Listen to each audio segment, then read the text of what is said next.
আলিপুরদুয়ারে গরু পাচারের অভিযোগ, গ্রামবাসীদের হাতে গাড়ি আটক, সন্দেহজনক গাড়ি থামিয়ে গরু উদ্ধার করা হয়েছে। ঘটনার তদন্ত শুরু করেছে ইতিমধ্যেই পুলিশ। সন্দেহজনক গাড়ি থামিয়ে গরু উদ্ধার করা হয়েছে বলেই জানতে পারা যাচ্ছে। আলিপুরদুয়ারে গরু পাচারের অভিযোগ এবার সামনে এলো। আলিপুরদুয়ারের এই ঘটনা, গ্রামবাসীদের হাতে গাড়ি আটক। আলিপুরদুয়ারে গরু পাচারের অভিযোগ সামনে আসছে। গাড়ি করে পাচার করা হচ্ছিল এই গরুগুলিকে, এমনটাই অভিযোগ করা হচ্ছে গ্রামবাসীদের তরফ থেকে। তারাই এই গাড়িটিকে আটকায়। ঘটনার তদন্ত শুরু করেছে ইতিমধ্যেই পুলিশ।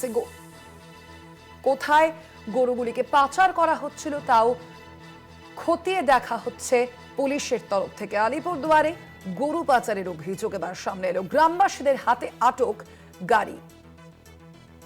পুলিশ ঘটনার তদন্ত করে দেখছে। সন্দেহজনক গাড়ি থামিয়েই গরু উদ্ধার করে স্থানীয়রাই। আলিপুরদুয়ারে গরু পাচারের অভিযোগ সামনে এলো। ঘটনার তদন্ত শুরু করেছে পুলিশ। কোথায় এই গরু পাচার হচ্ছিল, কোথা থেকে কোথায় এই গরু পাচার হচ্ছিল, কি কারণে এই গরু পাচার হচ্ছিল তাও খতিয়ে দেখা হচ্ছে।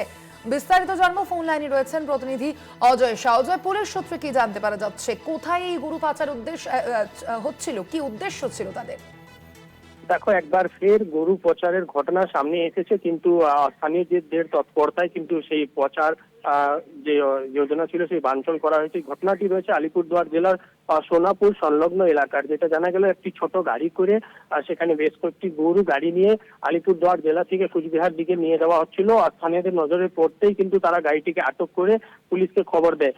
যদিও পুলিশ আসার আগেই কিন্তু যে গাড়িতে যে চালক ছিল তাদের সঙ্গে আরো একজন ছিল, তারা কিন্তু সেখান থেকে পালিয়ে যায়। পুলিশ কিন্তু গরু সহ গাড়িটিকে আটক করে থানায় নিয়ে গেছে। পুলিশের যেটা প্রাথমিক অনুমান যে গরুগুলিকে পাচার করে অন্য জেলাতে নিয়ে যাওয়া হচ্ছিল।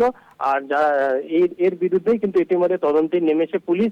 যারা পালাতক রয়েছে তাদের খোঁজে তালাশি অভিযান শুরু করা হয়েছে। ধন্যবাদ অজয়।